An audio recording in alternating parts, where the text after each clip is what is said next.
There's a story I love about Andy Warhol. 1964, he's in his studio in Manhattan. They call it the Factory. And he's working on this series of paintings, 5 paintings, silk screens of Marilyn Monroe. And he's finished the first 4, the orange one, the red one, the light blue one, and the sage blue one.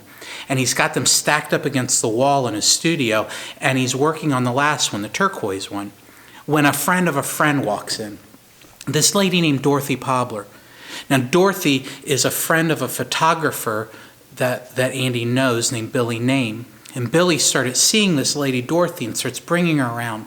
Now, everybody thinks Dorothy's really strange, like even strange for the kind of people that hang out around Andy Warhol. And she comes in and she's dressed all crazy extravagant with a big hat and long gloves on and everything. And she sees what Andy's working on and she goes crazy. She's like, Andy, they're so beautiful. They're so great. You've got to let me shoot them. Well, Dorothy's the friend of a photographer. So Andy thinks, sure, take some pictures of the paintings. Let me get back to work. So he says, absolutely. So Dorothy turns and she walks about 10 feet away from the stack of paintings of Marilyn Monroe, all leaning against each other on the wall. And she takes off one of her long gloves and then she reaches into her little purse and she pulls out a revolver, not a camera, and she points it right at Marilyn and she shoots right between Marilyn Monroe's eyes. The bullet goes through all 4 paintings. Andy gets furious. She's done all this work and everything, and she just ruined it. And he gets mad, and he kicks her out of the studio. And out of all the weird people, Dorothy Pobler is not allowed in the studio anymore. She's just too far out there. And Andy gets to work repairing these paintings. And he has to spend this extra time fixing the canvas where the bullet went through and then retouching the paint and everything. Andy did a lot of paintings, but these 4 paintings, the red one, the orange one, the light blue one, and the sage blue one, they become famous. They become known as the Shot Marilyns because there's a story to them, and they know that Andy had to spend a little extra time working on these. In 1989, the red Marilyn came up for sale, the red Shot Marilyn, and it sold for $4 million. Way more than any Andy Warhol painting had ever sold for. It was the most expensive sale of any painting at auction by Warhol until 1998 when the orange Marilyn, Shot Marilyn, came up for sale. And that one sold for $17.3 million because there was a story. It had a scar and it had been repaired. The master spent a little bit extra time with this one to make sure that it was okay. There's another story I love, and that story is in Luke chapter 7. In Luke chapter 7, we see Jesus gets invited to the house of a Pharisee, a religious guy, somebody that's probably respected in the community. And Jesus goes because he likes to spend time with everyone. And he goes and they're sitting at the table reclining and they're having their meal, when in verse 37 it says that a woman who lived in that community, who lived a life that was sinful, comes in, just barges in. We don't know who this lady is. It doesn't tell us in Luke who it is. It doesn't give her name. Maybe her name's Marilyn. Maybe it's Dorothy and she just barges in. Maybe they call her Norma Jean. We don't know who she is. But she just bursts into the house uninvited and she comes in. We don't know anything about her, but we seem to think that maybe Jesus had something to do in her life. She knows Jesus is there and she knows the kind of thing Jesus does for people like her, sinful people. And they says that she comes in and she starts wetting Jesus' feet with her tears. And she starts drying them with her hair. And then she pulls out this bottle of expensive perfume. She lives a sinful life. It kind of implies that she might be a prostitute. So it's a bottle of expensive perfume that she spent all of her money, a year's wages probably, of sin to buy. It's made out of alabaster, which is a kind of translucent marble, and it's full of a perfume that comes from the Himalayan mountains. And she breaks the whole bottle, a year's worth of work, a year's worth of sin, and she dumps it all over his feet, and she anoints his feet. And it's this crazy thing.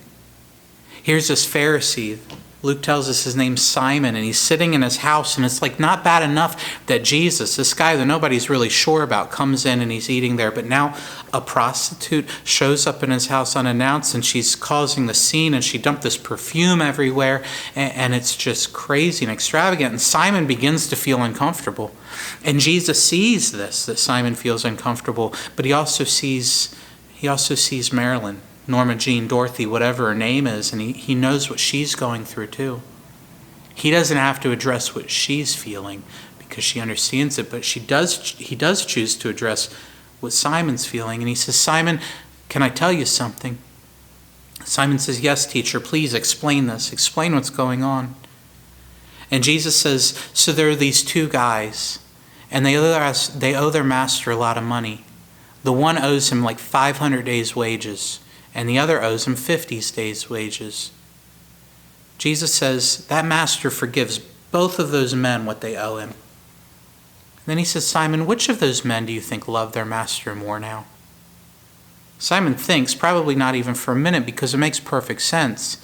And he says, well, the guy that owes him more. And Jesus says, it's true, of course he does. And then in verse 44, it says this. Turning towards the woman, Jesus looks at Dorothy, he looks at Marilyn, looks at Norma Jean, but he says to Simon, do you see this woman? I entered your house. You gave me no water for my feet, but she has wet my feet with her tears and wiped them with her hair. You gave me no kiss, but she, since the time she came in, has not ceased to kiss my feet. You did not anoint my head with oil, but she anointed my feet with perfume. For this reason I say to you, her sins, which are many, have been forgiven, for she loved much. But he who is forgiven little loves little. Then he said to her, he looked at her and he said, your sins have been forgiven. And those who were reclining at the table began to say to themselves, who is this man that he can even forgive sins? And then he said to her, your faith has saved you, go in peace. Here she is, she comes in, a broken woman. The bullet holes in her head, everybody knows. They've seen her. She's scarred and she's marred by a life of sin and brokenness. A broken woman with a broken life comes in and breaks an expensive bottle of perfume. She's broken. The truth is, though, we're all broken. Those two guys that owe the master money, they're both broke. And of course, Marilyn's broke. But so's Simon. You see, when it comes to Jesus, there's no such thing as being too broke for him to fix. But there is such a thing as being too proud to admit that you're broken. That's what stands in the way, not because Jesus can't, but because when we won't admit it, when we won't own the fact that stuff has hurt us and that we've hurt other people, well, then it doesn't give Jesus an opportunity to work in our lives. He wants to repair us. He wants to be the master that can come along and take every one of those scars, every one of those wounds, every one of those bullet holes that people have inflicted for no reason, or maybe we've inflicted on ourselves because we didn't know better, or we had excuses, or we thought it was the right thing at the right time. Jesus wants to come and be the master to heal those scars. And in the process of healing those scars, he wants to make us whole. He wants to make us valuable. Just like those shot Marilyns, because they had been through something, brought way more money than any other painting that Andy had created. Your value comes not in what you have done or haven't done. Your value comes when we let Jesus make us whole, when we let him forgive us. And in the process, we've allowed ourselves to forgive those people that took the shot at us, that pushed us down, that broke us. The only way we come to the real life of peace that Jesus sent Marilyn on that day with is when we let Jesus fix us. Andy Warhol said, they always say time changes things, but you actually have to change them yourself.